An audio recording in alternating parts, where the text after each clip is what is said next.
What's up, everybody? This is Lady Miz and Ray, and you're tuned in to the Imperfect Marriage here on From the Ground Up Productions. This segment of our show is about us embracing our imperfections, talking about topics that are common but unpopular. Today's topic, we're going to be getting into communication challenges and how we navigate when dealing with them. It's easy to love me now. Would you love me if I was down and out? Would you still have love for me? Girl, it's easy to love me now. Would you love me if I was down and out? Would you still have love for me? Today, we're going to be picking from a pile that we have here, and we're going to be asking each other questions from this pile. So, Ray, we're going to start with you. How can married couples practice better listening skills?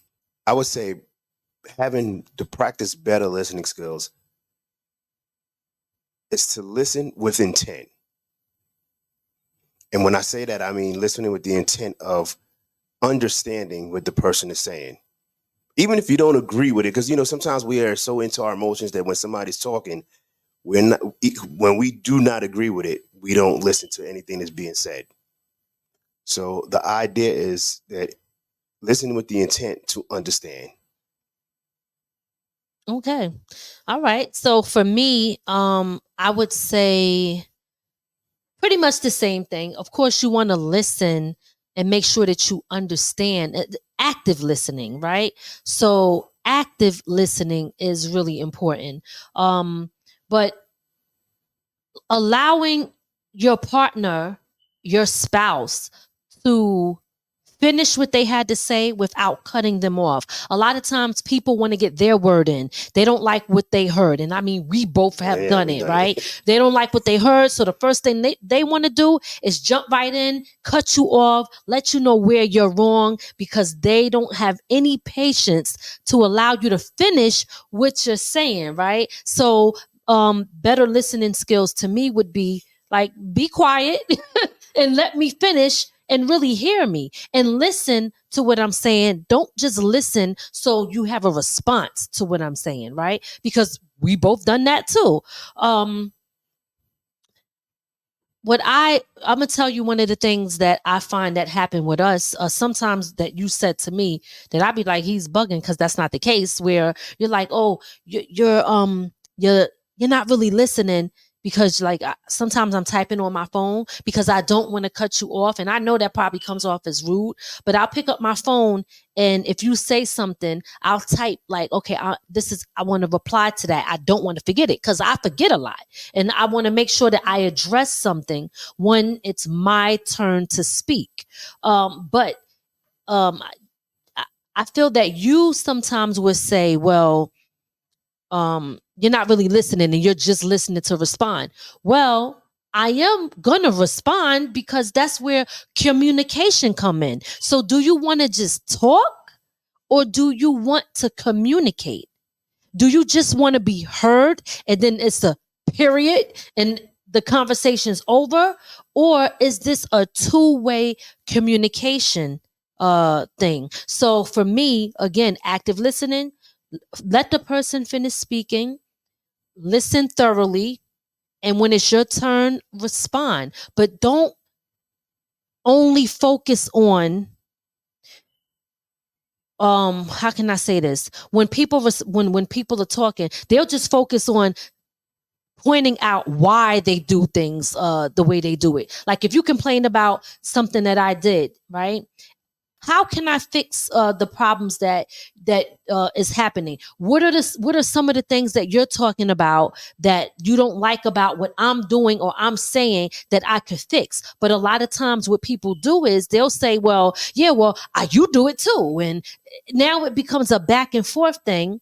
And now it becomes an argument instead of effective communication. So again, listen, focus on fixing you first.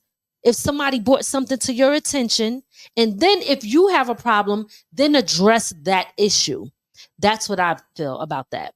You know what? You brought something to my attention too, because I'm gonna say I've done it, and I know if you brought it to things that I do, Mm-hmm.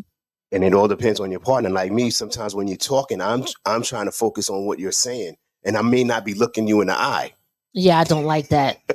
I mean, you got to look at me. I'm not going to be talking to your back. I'm just not doing that. I'm not talking to somebody's back. I think that's rude. I think it's rude to turn your back to someone, especially your spouse. You make them feel unimportant. You make them feel like what they're saying, it doesn't matter. You make them feel like you're not even hearing them. I also think it's rude to do other things or to walk away or to go into another room or go in the bathroom or, that's why I make it very clear. Hey, look, I'm picking up my phone because I don't want to cut you off, but I'm writing down my responses. So, yeah. Hey, we never covered that up. It's not about covering it. But hold up. I do say that to you, though. Come on. You know I say that. Sometimes you do. But then, do I have to address that every time? Would you like that? It would help because sometimes, You forget? No, it's not that I forget, but Okay. y'all get attached to your phones, and then usually I'm gonna go in here and I'm gonna write down what I have to say, and next thing you know, you're looking through Facebook and Instagram. You're like liking pictures, typing little indirect messages about you and posting it. Oh man. Okay, I'm gonna pick. How do you define active listening? I think I kind of already stated that there, but I will say for me, active listening is giving the person your undivided attention, not having no distractions going on, not turning your back towards the person when they're speaking, not walking away and engaging in other things or cleaning up or anything else. You should be there listening, eye to eye contact. I'm not saying you got to be weird and like stare the person in the eye the whole time without blinking, because that's kind of creepy, right? You want to blink, you could turn around, drink water, but you want to show the person that, listen, I care about what it is that you're saying and how you feel. And you want to give them your undivided attention without cutting them off, without interrupting them, and without responding by just coming up with excuses for your behavior rather than fixing what the person is talking about.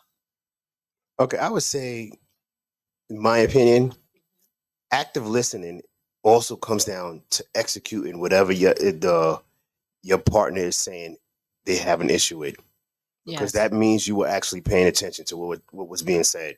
Right. I know we struggled, like I said, we struggled in that area before with that.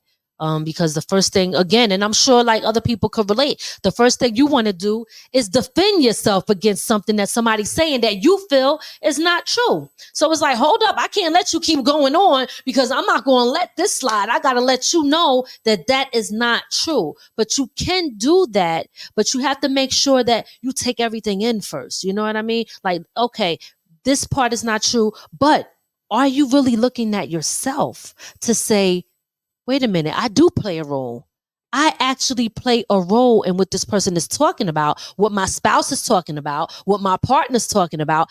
I play a role. So how can I let them know that I hear you and I am willing to make the necessary changes so that it can better our relationship so we're in a better space? And what also comes to my mind is when somebody says they feel something, even though you may not feel that it's real to you, their feeling is real. And we learned that in counseling. Yes, we did. Because it may not be real what I might be like. I might be saying something to you, then you may be looking like, nah, that's not true, or it might not be, but it feels real to me. Right.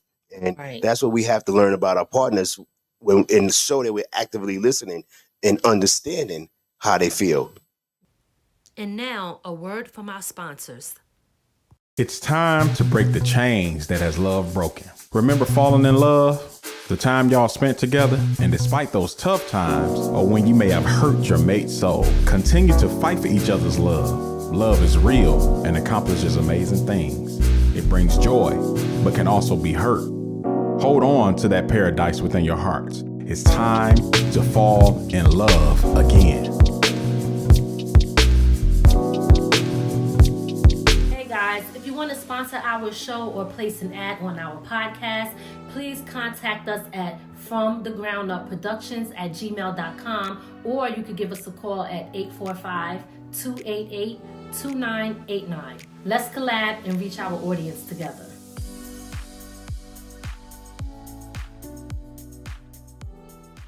Check out the latest single from Mama There Goes That Band featuring Dezan, Rep, and Lady Miz, which is now streaming on all major platforms.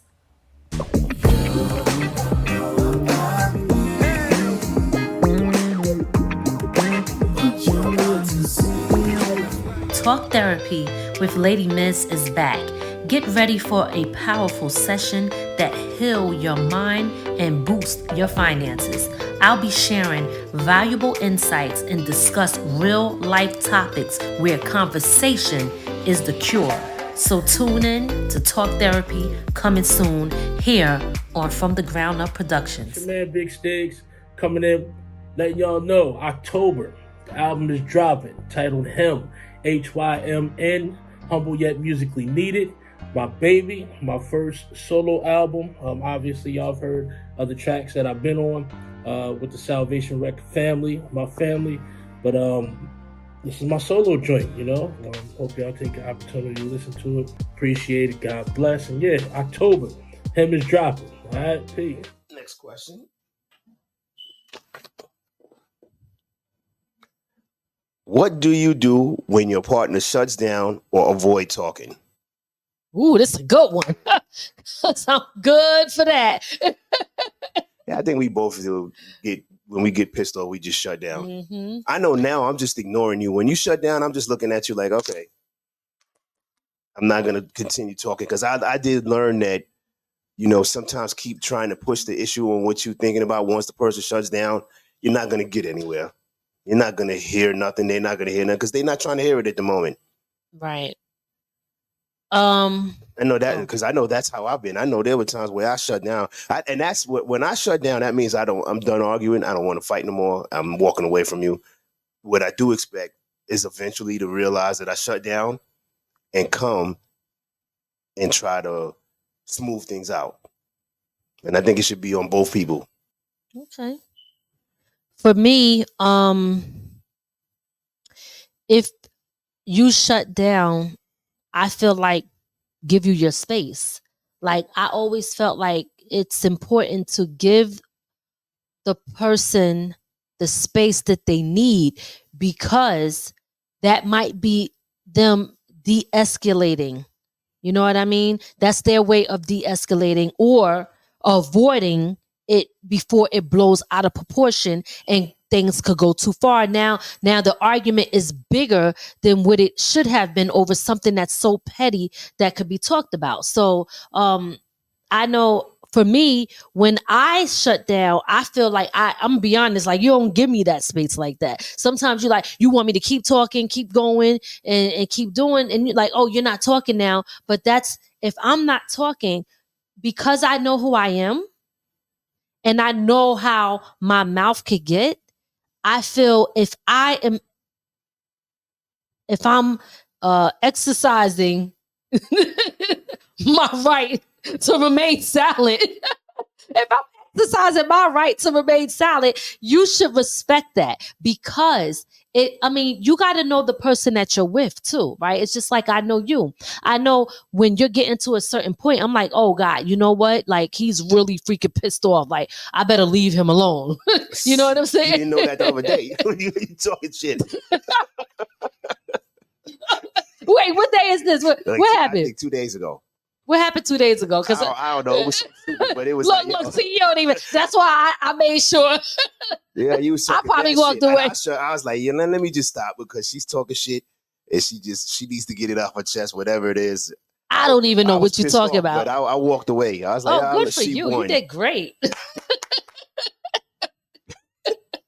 Well, listen, people are going to talk junk, but I don't know. I feel for me, when I do it and you want to talk, you'll keep going and going and going. And I'll be like, yo, okay, again, back to what I was saying. If you know yourself, and you know that, okay, I got a slick mouth, then you have to know, if you want to change that about who you are, then you have to say, okay, the best thing for me to do is to shut up. Although you said I didn't do that the other day. I mean, I probably ain't gonna be doing it every single I time. do remember what it was, but it's I'm not important. working. Listen, I'm working on that. Like, and this is where the imperfection comes in, right? Because I do have moments where I don't say anything, but you wanted me to keep talking because you feel like talking at that time. So I can't tell you that 100% of the time that that's what I'm doing. So there are going to be some percentage of the time that I don't do that. The question is, why can't I? That's the real question. I can answer that. You know, what happens when you shut down, a lot of times why I keep going is because you done said some reckless stuff. And I'm like, nah, I can't let that rock. And now you want to shut down because now you done got me started. Oh, it's your turn now. I'm like, oh, I pushed that button. Mission accomplished. That's what it felt like the other day. I was like, yo, she done made me mad. And look at her. You got on your phone. You was like, I was like, yep, she done. I won, y'all. I won. She was successful in pissing me off. Hey, but you know what? You know what I feel that happened? I don't even remember, to be honest with you. I do now. Oh, do you want to talk about it? Or you know? Yeah, it was something stupid. Oh, actually, yeah, we was talking. You know, we ain't gonna talk about that. Nah. Well, maybe we could cut it out. Let me see what it is. What was it? The day you had when I was telling you to use your blood pressure machine, and you got mad. Wait, I don't even know. Like, yo, if you wanted me to use it, you should have just went and got it. Like, wait a minute. I was comfortable. I wasn't getting up until I was 100% sure you wanted it. I'm leaving this in there. Wait. We was really mad over that? You was mad over that. I was like, yo, so I don't know what pissed you off, but you was pissed. I don't You was know. talking mad shit. I was like, what? I can't even remember all of that. Once you got me going, you was like, And then you went as far as I'm in the room with you, and you called Nasir all the way upstairs to get something. You remember that? Yes, I do. I didn't want you to get me nothing. I was like, no. She pissed like that. Yes, I remember. But I will tell you this. Yeah, that was like, I don't know. Like, no, you did something. No, I didn't do anything. I don't know what you did, but you did something, and I know it pissed me off. Yeah, okay. Telling you to do something that was beneficial. No, that wasn't it. I ain't gonna. I know what I did. What I said to you? What if you ain't gonna take my advice? Don't give me none. And you got mad. That's not it. That's not it. That can't be. I wouldn't get mad at that. Like, I'm not mad now. You said, forget that. I'm not giving you advice. Then don't worry about it. I don't have to. I don't care. And then you just started going in. I was like, that's when you started with the. If you knew I wanted to, if you knew I needed to take my blood pressure, you should have just got the damn machine. I was like, Maybe because you were yelling at me. Did you think about that? Sometimes when you want me to do something, you need to talk to me like I am your wife, not your child. Okay? That's probably what pissed me off. You know what? What? That's what women do all the time. Oh my God. See how you see what you're doing? Yeah, wait. But let me just say this because I don't want to forget it, and I probably already forgot it. I know what it was. Although we had a little tension there and it started to escalate a little bit, right? Because you got pissed off and we went back and forth, and then I was I was in my comfort zone after that, I guess. I think that the next day we still were able to not let it linger on. Yeah. Normally it does linger on though. I'll tell you why. So are you about to take full credit for this? Because I need to see. Tell me why. The reason why I didn't linger on is because I wasn't home in the morning. That is not true. If I'd have been in the house all day, that shit would have lingered. I mean, possibly, but I feel, I'm gonna tell you, for me, the reason that it didn't linger on for me is because I give myself reminders every day. Like, okay, I could be mad, and if something was to happen to one of us, is this how I want to remember our last way of communicating? So I'm like, just let it go, because it escalated to something else. I just can't remember what it was. I just know that it went to another point, and then as usual. But I know that it went to another point where I was just like, all right, I'm not talking to him. You was on one side of the bed, I was on the other side of the bed, right? But the next day it was just like, all right, still I'm getting up, I'm still doing what I gotta do, I'm still preparing dinner, I'm still making sure everything's good, your plate is ready. You understand? So, but before I'd be like, I ain't making you nothing. Yeah. But that, for me, that shows growth. That shows growth. I don't disagree. So, I guess this is perfect because did I talk about this? How do we handle conflicts and disagreements when we both are frustrated? No, we didn't really get deep into that. Okay.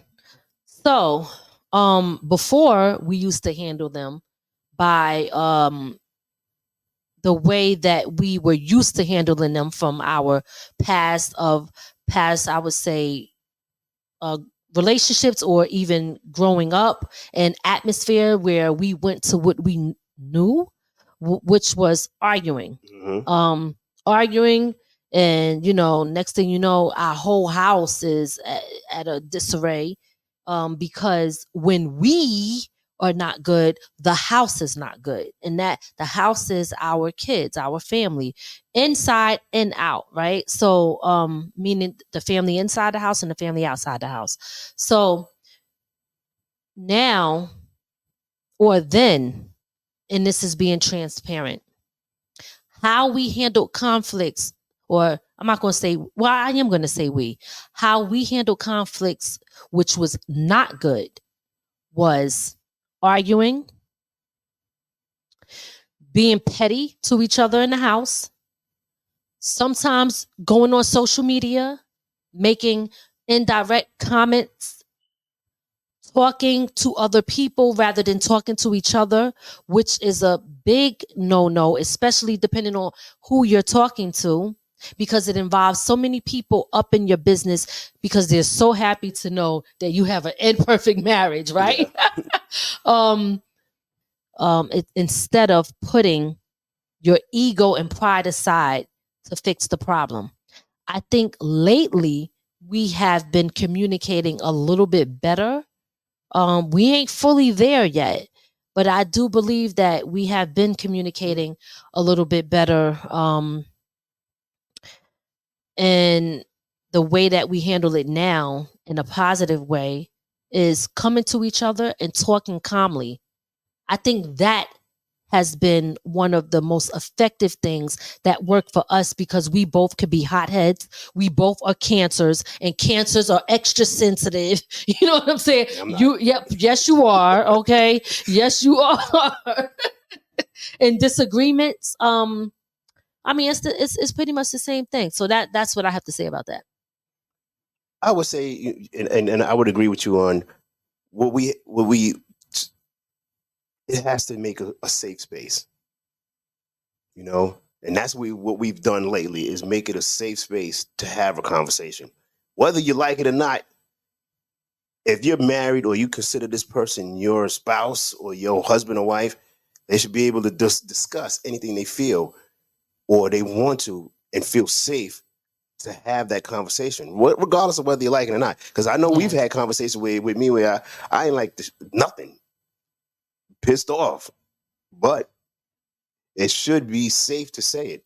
Because what happens is, and I know with us, we always took everything as an attack instead of understanding that maybe this is what you need from me to get better.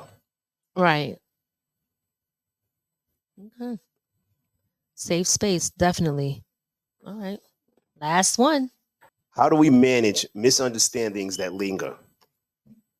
Mm. I think we're still working on that.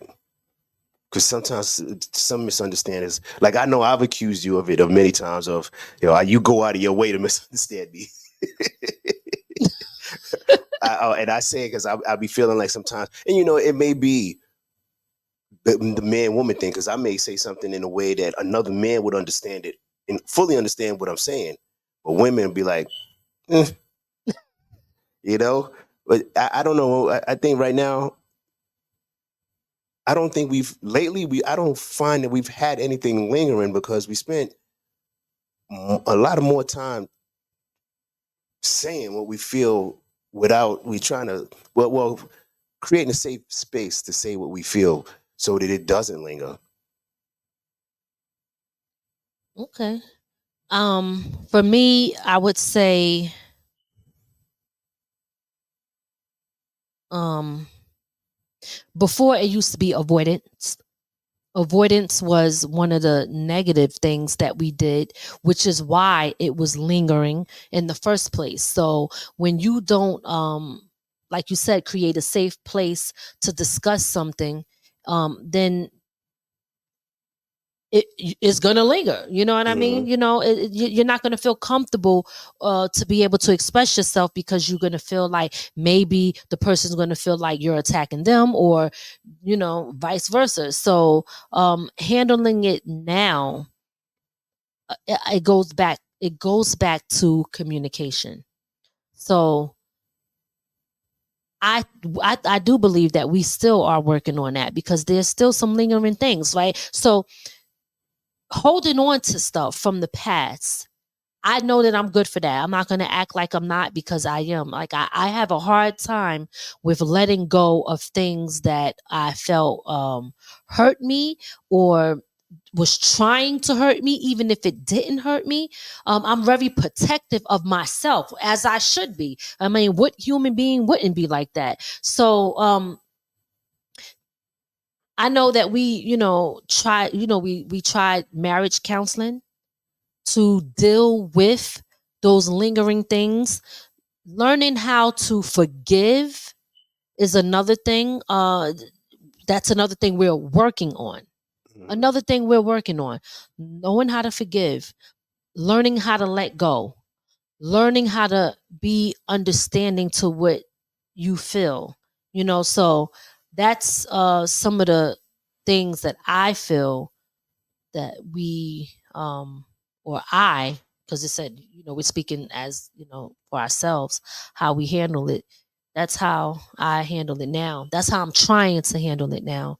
And it's hard. I'm not going to sit here and act like some people, you know, listen, I'm going to be honest. It's not easy to forgive. Like there's a lot of great quotes on Facebook and Instagram and TikTok. Oh, let it go. And, you know, forgiveness is for you, not for the other person. And we all know this stuff, right? But as a human being, sometimes it's hard. And you gotta ask yourself, okay, I might forgive, but if I keep forgiving, you're just gonna keep doing this to me. If I keep letting it go. So how do we get to a point of not allowing this to happen again? So now I forgive, but I don't forget. And the fact that I don't forget makes it kind of linger in a sense. So this is where we're still trying to figure this thing out, you know? And again, this is what makes us all imperfect.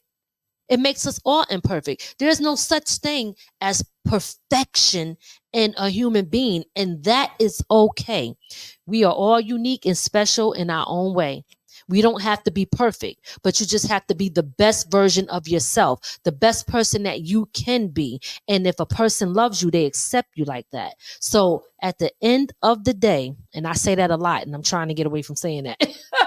I always say at the end of the day, but really, at the end of the day, dealing with lingering issues and conflicts, the best way to sum it up to deal with it is to have respect for the person that you are with, have a conversation with them about how you feel, and learn how to get it off your chest and try to let it go. If you're still holding on to it, then there might be some other underlying issues that's there. So that's what I would say. You know, and to to ex- to go a little further than what you said, avoiding is probably what causes a lot of the lingering when you avoid it. And that was a lot of our issues, because when it was something that we really wanted to talk about, but we avoided the issue and then get into an argument. Now everything we avoided, now that we are pissed off, we bring all of that shit back up, Right. and Right. then all that did is make the argument about every other topic instead of the one that we should have been addressing. Right. So we're going to end it with, I guess, giving some tips on how we can share our go-to when it comes to de-escalating conflicts before it gets bigger. Shit. With me, now, I'm going to say this. I've gotten to the point where I kind of think about, is it worth me even getting my blood pressure up? You know, and I get into that. And I'm not going to say, when I say I don't care, it doesn't mean I don't care about you, but I don't care about the issue. If I spend my time arguing and getting my blood pressure up over something that might not even be worth the argument, I take my time to analyze whether it's if it's worth the battle. You know how they always say, choose your battles. Some battles ain't worth it because they end up being long-term disagreements when you just be like, fuck it. Okay. For me, I would say it's try to pause, take a minute, take a deep breath, and think before you speak. A lot of times we could be emotional and so quick to respond out of anger or emotion, and sometimes even say things that we don't mean, which is the reason that it escalates in the first place, because those things could be hurtful to the other person. So de-escalating, the methods that I would say that is good for de-escalating conflicts before they get bigger is take a moment and ask yourself, if this person said this to me, how would I take it? So be better with the way that you address someone, and understand that, you could come off the wrong way and it could go too far. So be careful with your words. Yep. And that's it. So listen, you got any other thing? That's it? I think that is tone, because sometimes your tone can escalate a conflict. Right. Tone is a big deal. Mm-hmm. You ain't lying about that, because I know me, I've always been an aggressive speaker, right? And not because I'm trying to be mean. I'm passionate when I talk. And sometimes that passionate can come off as very aggressive. And, when you're a woman talking to a man, right? That is, I do understand that that's not good to be that way, because I know we said it on the other show that we don't know if we're airing that one. But I know you said it's like the space that you're in, you don't want to have to feel like you need to be, like that with your wife. That's like man testosterone going back and forth. And it shouldn't be like that between husband and wife. So yeah, that's it. We're going to end this episode. And thank you guys for tuning in to the Imperfect Marriage with Lady Miz and Ray. If you guys enjoyed what you heard today, make sure you hit the like button and share this video. And we want to hear from you. Give us some tips on any of the questions that we asked here. Do you have any tips that can be helpful to us or anybody else that might come across the show? If you haven't subscribed, please make sure you subscribe and stay tuned so you can know about the other shows that we have coming up. We thank you guys for tuning in again, and we'll see you on the next episode. Girl, it's easy to love me now. Would you love me if I was down?